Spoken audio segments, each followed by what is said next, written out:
We're recording. Okay, this is interview number 2 for Grandmommy. It is April 8th, 2023. Actually, it's Grandmommy's 75th birthday today, and she forgot it was her birthday. We forget. Yeah, she forgot how old she was too. Yes, I don't even know. I don't care. Shh. Okay. Anyway, so I wanted to ask you about. Okay. Tell me how you and Dad met. Like, just. Okay. So we were at Barstow College, and we were taking a basic math class because he had to have requirements for his AA degree. He was a heavy duty equipment mechanic at the base, and he Okay. just wanted to get his AA and take classes. How old were you? And I was if you can remember. 18 and he was 21. And Okay. so we took the math class, and I rode with my neighbor. I think Bill Hannafy picked me up because we lived quite a ways out, I think 14 miles out of town to get into college. And then, so I met him at that math class, and then Were you guys sitting next to each other or something? Or? No, I think we met at the break, and then I think then he called me or something, or asked if he could pick me up. But who introduced you? Like, how did you? Well, I think Bill Hannafy introduced me. Oh, so he knew Dad and you. Yeah, because Bill Hannafy was my neighbor. Oh. He lived down the street. In fact, he's good friends with Wilford. He might be there today. But the Hannafys were they used to always take me to catechism, CCD. They're a very good family. So I think they introduced me, but I went to school with Wilfred, which was Dad's brother. I didn't know him very well, but anyway, so we met in that math class. Okay, and then he just started calling you, and I think he might have called and asked if he could pick me up, and so he would go to work. When he called you, I thought, oh my gosh, this is kind of crazy, because he worked all day, then drove out to pick me up, went to class, and then drove me home. Did you know he was interested in you when you called? Well, it's like asking somebody on a date. Yeah. Like that boy that asked Malia. It's awkward and it's hard, and you just have to decide. So I thought, okay, I didn't want to drive, and but anyway, so that's how it happened. Okay. And then we just. And then how long did it take you guys to become girlfriend and boyfriend? And then after that, we just did everything together. We would go on dates. I mean, we'd go out to just from driving. You guys go to mass on the weekend. He'd pick me. He'd come over and see me every day. Call me all the time. We were talking on the phone, and remember, the phone was attached to the wall, so I had to talk to him in the kitchen. Because what did say when did he say, "Oh, it's Alex calling you again," or did he? Well, I think they were a little concerned. I mean, they didn't know who he was. They knew that I was somebody named Alex Sanchez. They didn't know who he was, but I told him that he was Pat Sanchez's son, and he knew Pat Sanchez was an usher at St. Joseph's. Yeah. And Pat Sanchez was a good man, and he was also Pat Sanchez was manager for the Ford Motor Company garage.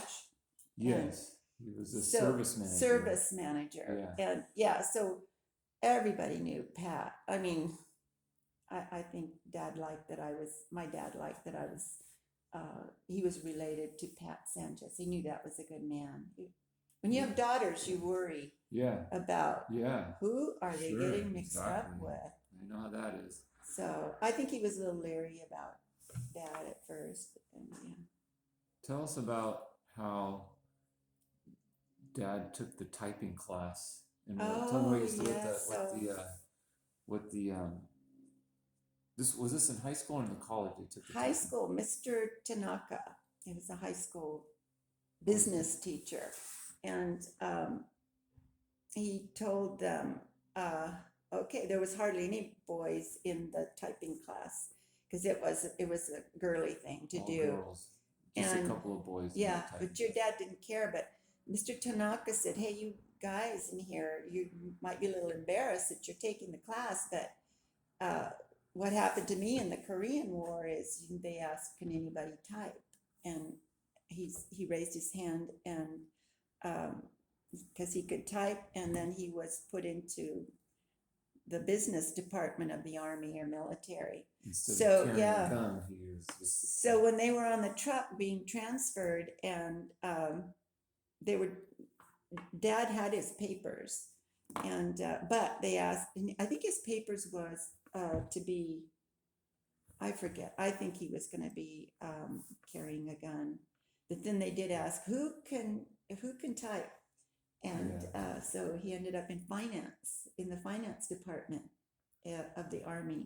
Yeah. Do you know where he was stationed, like where the base was in Vietnam? Or? I'm not sure. Da Nang or something like that. Okay. I'm not sure. And then Da Nang or how did he tell you? Did he tell you? Did he write a letter and say, "Hey, I don't have to carry a gun. I'm gonna be able to work in finance"? Did he let you know that while he was in Vietnam? Do you remember? Or? No. It happened before they went over to Vietnam. All of that, I think, was they're already know where they're assigned. They're assigned their unit. They're assigned their job. So this was when you go over, you know, if you're going to be a foot soldier or you're going to be. So when he was in the United States, he was told that he was going to be typing. Yeah, they get their orders. In fact, he got 2 sets of orders, and one was anyway. He got 2 sets of orders, and he kept one and didn't keep the other. So they messed up, and so he decided, "This is what I'm not going to do this." Oh, okay. So wow. So you got 2, and one of them was the typing. He's going to be the one of them was finance. Okay. And then tell us how Dad. He was a heavy-duty equipment mechanic. Did he start that right after high school? Do you remember? So he used to work for Del Taco, Eddie Hackbarth, the founder of Del Taco. And it was the first Del Taco in Barstow was the Del Taco Tia. Yeah. And Eddie Hackbarth had these books, and he kept reading about franchises.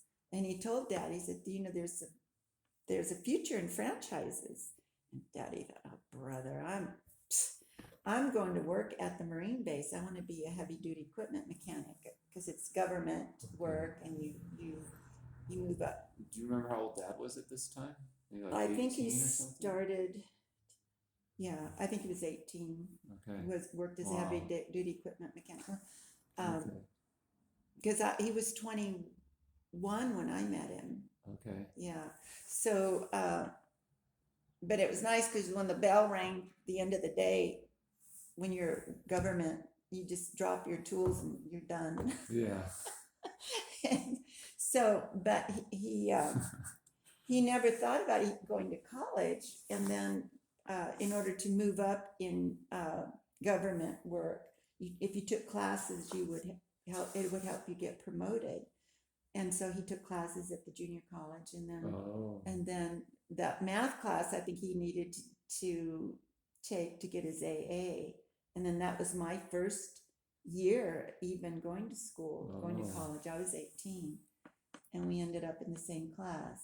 Okay, and that was the same class as his first year, and he's just finishing his AA, and you're just starting. And then you were dating for like how many years like a couple of years until you went to San Diego State? Yeah, we were dating 2 years, and then we became engaged when I went to San Diego State. Okay. Because we knew he was going to Vietnam, and I wanted to get married, and he said, "No, you'll wait for me if you really love me." And I thought, "Oh, brother." Wait, I wanted to stay home and work at Penny's, J.C. Penney's. I didn't want to go away to the big school and not know anybody. And I said, I'll just stay home. Dad wanted you to finish your education and stay focused on education first. Yeah, for a family, he said that'll help when we have a family. If anything happened to him, I would be able to have employment. And he was, at that time when you were going to school, he was still thinking he was going to be a heavy duty equipment mechanic? No, he knew, yes, he knew that, but he knew he was going to get drafted. So Yeah. the draft loomed over the heads of everybody. So it depended on when your birthday was, and you had a number that where when you would be called up, and he knew he was going to go. So But he wasn't drafted, but he knew. he know he knew he was going to get the draft notice, and he How got come it he knew that? Like because it was the draft. Everybody got drafted unless you were going to college, and he wasn't. Yeah. And I mean, he would take classes here and there, but he wasn't a college student. He knew he had to go. He was going to do his duty. Everybody had to go. Either you were drafted or you signed up. And my good friend Kathy, her brother Bruce was one of the first ones to be drafted at Barstow. I mean, not drafted. He enlisted into the Marines. Wow. And he was one of the first ones killed. And so the Veterans of Foreign Wars branch in Barstow is the Bruce Patterson branch. Wow. Veterans of Foreign Wars. Yeah. Everybody was drafted, or you was he killed up before Dad was drafted? Yeah. Yeah. So when we were in I think it might have been after we had just met, maybe, because all of us went to, after we heard Bruce was killed, we all went to pray at St. Joseph. We all knelt down. I think he was there. My good friends Laurel and Linda and Kathy didn't come, her brother, but we just went and just knelt and prayed together, all of us. Wow. Yeah. You were probably like 18, 19 at 18. That time. We had just. And then Dad, when he got drafted, he still wanted to be a heavy duty equipment mechanic when he left. No, I think he had thought maybe he would go to college too, but he wasn't sure how he was going to do that. He knew the GI Bill was available when you were done. So I think, I don't think he wanted to stay heavy duty equipment mechanic. And I told you he got that little pamphlet book on accounting. Oh, yeah. I think he wanted to, because he remembered Aloysius. Oh, yeah. Aloysius, the accountant, would come to, he was the bookkeeper for Taco Tia, Del Taco. Oh, okay. And Aloysius and Dad admired Aloysius, the accountant. And I think he thought, well, maybe I can do something like that. But he didn't know how he would go to college, what he was going to do with that. But then I think he started thinking about, once I get out of the Army, I can go to college. So he had a pamphlet book on accounting. Yeah. And he was so excited about it. He was studying up on that. Really? Do you know where he got the book from? I don't know, but I think it was a little book, because then when he got to Vietnam and he was in a Quonset hut, or that's how their rooms were, and he met what was his friend's name? Gene Imhoff. Gene Imhoff. Gene Imhoff. How do you spell Imhoff? Do you know? IMHOFF, I believe. So Gene Imhoff his roommate had just been returned to the U.S. because he was done. I think he was done with his. None of those guys signed up to be officers. They just wanted to do their 2 years and get out. Yeah. So, but he had books on accounting. Gene Imhoff. I think he even had his master's. And here, I want to say Gene Imhoff was also in finance too, right? He was. Gene Imhoff had his. I think he had accounting. I think he was accounting major. Yeah, but he was like with Dad. And, oh yeah, they were. Yes, they were. Base doing the finance, like when Dad was doing the typing and stuff. He was working with him. Yes. Okay, so he was finance. So Gene Imhoff thought, oh my gosh, he didn't like Dad at first. And here comes this guy. He says, yeah, I'm going to be an accounting major too. And he helped me a little pamphlet book. And Gene had these books of accounting books. And I think he had his master's. He went on to get his PhD, but they became very good friends.